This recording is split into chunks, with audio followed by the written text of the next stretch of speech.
iyo wanaagna ma aragno dagaal sii xoogeysanaya iyo dhibaato Ethiopia ku sii socota moogi ay la tahay wax hada dagaal looga badbaadi karo ama xukuumadda Abiy la dhihi karo way xasili kartaa oo dawlad maamusha Ethiopia ka dhalan karto Abiy baa ku guuleysan kara ilama muuqata aniga imana muuqato TPLF-na waxaad moodaa inay istiraatiijiyado aad u cajiib isticmaalayaan oo dhinacyadii Ethiopia uu uga soo galayay raashinka iyo adeega oo dhan ama saanad military ha ahaato ama gawaari ay ku adeegsato ha ahaatee dhammaan wadooyinkii waaweynaa ee dekedaha ama Humayra ha ahaato dhinaca Suudaan ama anfarti oo dhinacan Djibouti wadadii Djibouti ahaatee inay isku dayayaan inay qabsadaan labadii wada ee ugu muhiimsanaa Ethiopia wax ka soo galayeen labada hadday gacanta ku dhigaan waxay la tahay Ethiopia go'doon adag bay galaysaa shidaalkii baa ka go'aya xaaladdu meel adag bay maraysaa waxaanad moodaa in ciidanka TPLF istiraatiijiyada uu isticmaalayo iyo kan Ethiopia istiraatiijiyada uu isticmaalayo ay aad u kala horeeyaan xagga khibradda iyo xagga military-gaba mana aaminsani hadda in diyaarado cirka intuu kiciyo Abiy uu ku duqeyn doono TPLF ma aaminsani taa sababtoo ah cadaadis caalami ah saaran Abiy kuma wali lagama hayo warqad officialna ma soo saarin sidii uu xabad joojinta ugu dhawaaqay inuu dib dagaalkii u cusboonaysiinayo oo uu rabo in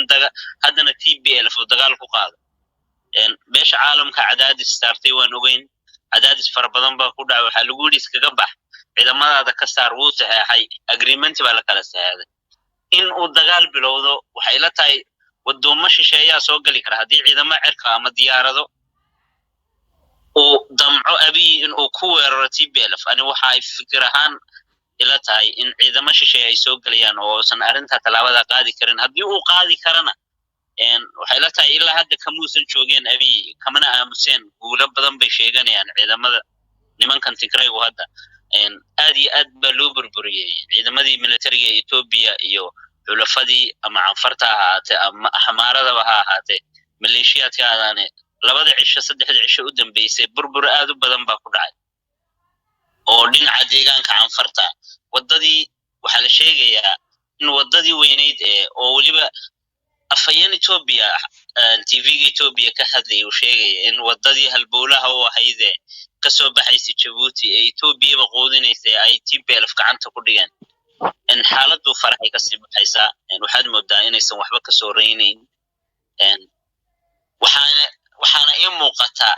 ka deegaan Soomaali ahaan wax inooga qorshaysan xaaladda Ethiopia inuusan maanta jirin innaga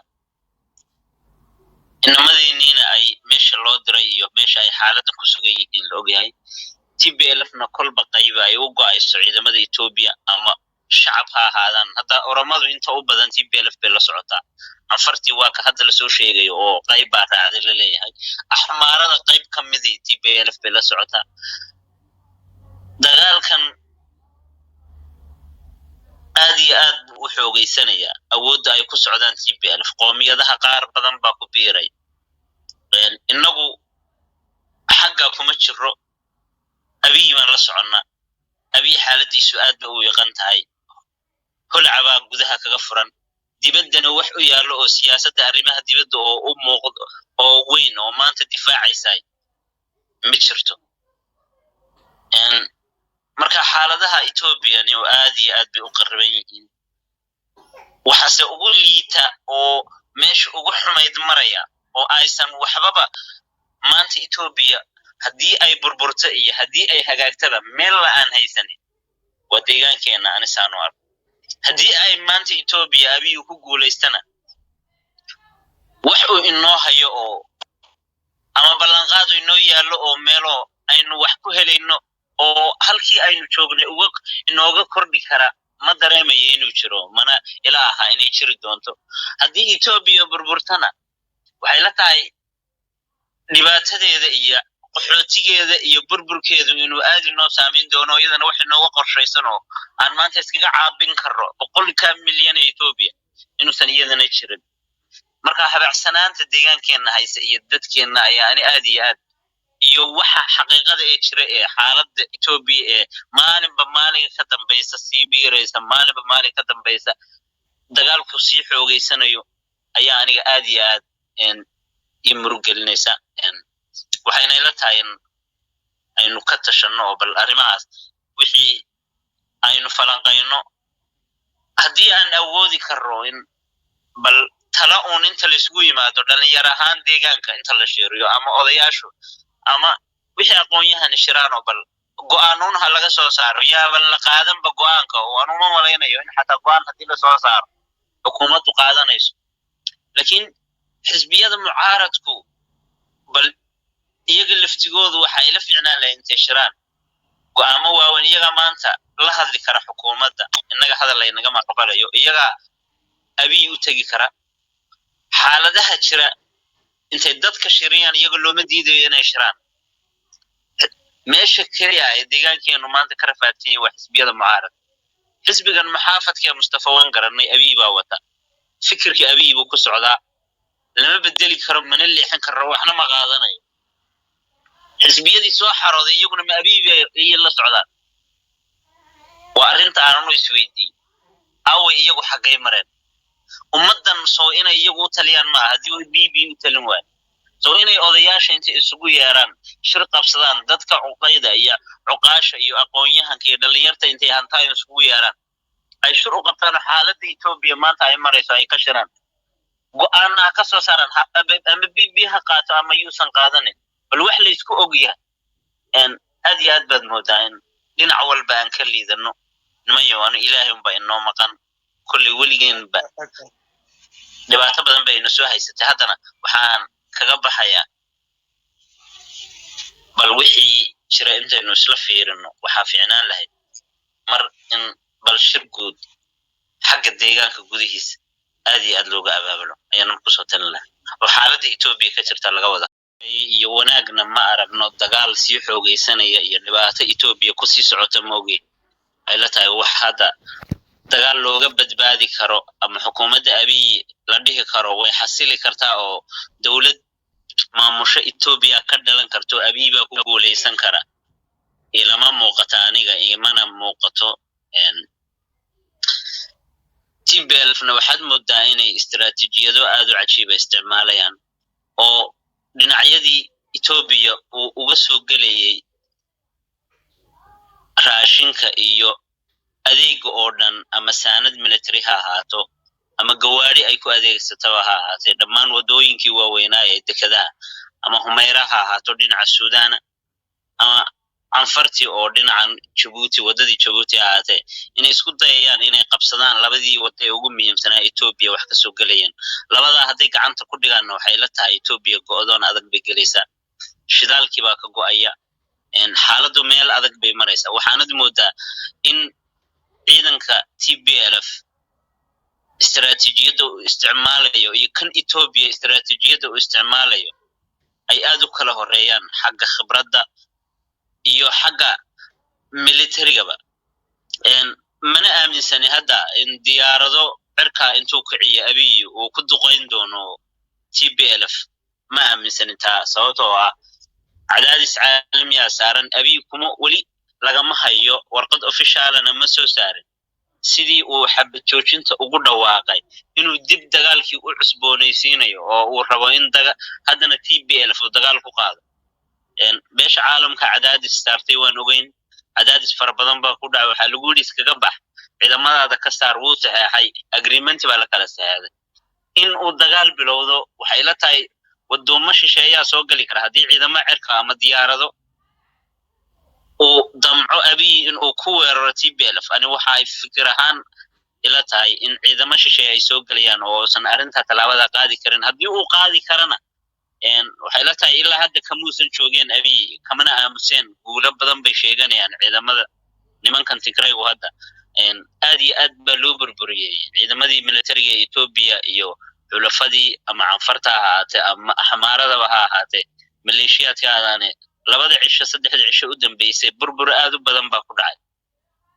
oo dhinaca deegaanka anfarta wadadii waxa la sheegayaa in wadadii weyneyd oo waliba afayeen Ethiopia TV Ethiopia ka hadlay uu sheegay in wadadii halbowlaha oo ahayd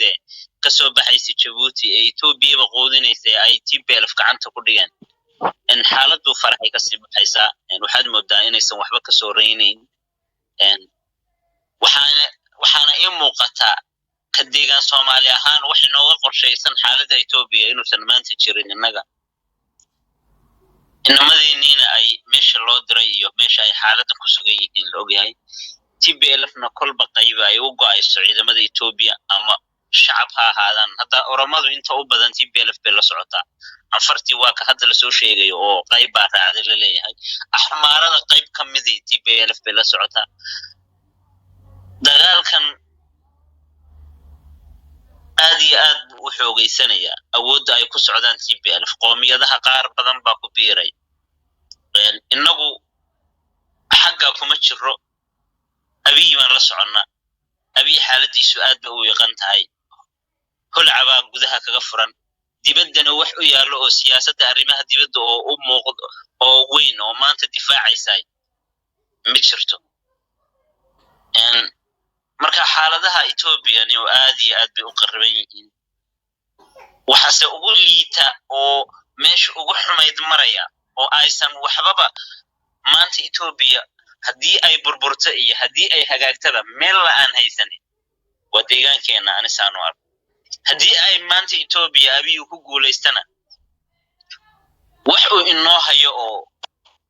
ama ballanqaad inoo yaalo oo meelo aynu wax ku helayno oo halkii aynu joognay inooga kordhi kara ma dareemayo inuu jiro mana ilaaha inay jiri doonto haddii Ethiopia burburtana waxay la tahay dhibaatadeeda iyo qaxootigeeda iyo burburkeedu inuu aad inoo saameyn doono iyadana wax inooga qorshaysan oo aan maanta iskaga caabin karo 100 milyan ee Ethiopia inuusan iyadana jirin marka habacsanaanta deegaankeena haysa iyo dadkeena ayaa aad iyo aad iyo waxa xaqiiqada ee jira ee xaaladda Ethiopia ee maalinba maalin ka dambaysa sii biiraysa maalinba maalin ka dambaysa dagaalku sii xoogaysanayo ayaa aniga aad iyo aad in murugelinaysa waxayna ila tahay in aynu ka tashano oo bal arrimahaas wixii aynu falanqayno haddii aan awoodi karro in bal tala uun inta la isugu yimaado dhalinyaro ahaan deegaanka inta la sheeriyo ama odayaashu ama wixii aqoon-yahan shiraan oo bal go'aanuun ha laga soo saaro yaaban la qaadanba go'aanka oo aan uma malaynayo in xataa go'aan haddii la soo saaro xukuumaddu qaadanayso laakiin xisbiyada mucaaradku bal iyaga laftigoodu waxay la fiicnaan lahayn intay shiraan go'aamo waaweyn iyaga maanta la hadli kara xukuumadda innaga hadal laynaga maqbalayo iyaga abiy u tagi kara xaaladaha jira intay dadka shiriyaan iyaga looma diidayo inay shiraan meesha kaliya ee deegaankeenu maanta ka rafaadsan waa xisbiyada mucaarad xisbigan maxaafadka Mustafa waan garanay abiy baa wata fikirka abiy buu ku socdaa lama bedeli karo mana leexan karo waxna ma qaadanayo xisbiyadii soo xarooday iyaguna ma abiy bay la socdaan waa arrinta aanu isweydiin away iyagu xagay mareen ummadan soo inay iyagu taliyaan ma hadii uu BB u talin waay soo inay odayaasha inta isugu yeeraan shir qabsadaan dadka cuqayda iyo cuqaasha iyo aqoon-yahanka iyo dhalinyarta intay hantaan isugu yeeraan ay shir u qabtaan xaaladda Ethiopia maanta ay marayso ay ka shiraan go'aana ka soo saaran ama BB ha qaato ama yuusan qaadanin bal wax la isku ogyahay aad iyo aad baad moodaa in dhinac walba aan ka liidano nimayo aan ilaahay unba inoo maqan kulli weligeen ba dhibaato badan bay soo haysatay haddana waxaan kaga baxayaa bal wixii jira intaynu isla fiirino waxaa fiicnaan lahayd mar in bal shir guud xagga deegaanka gudihiisa aad iyo aad looga abaabulo ayaan ku soo talin lahaa oo xaaladda Ethiopia ka jirta laga wada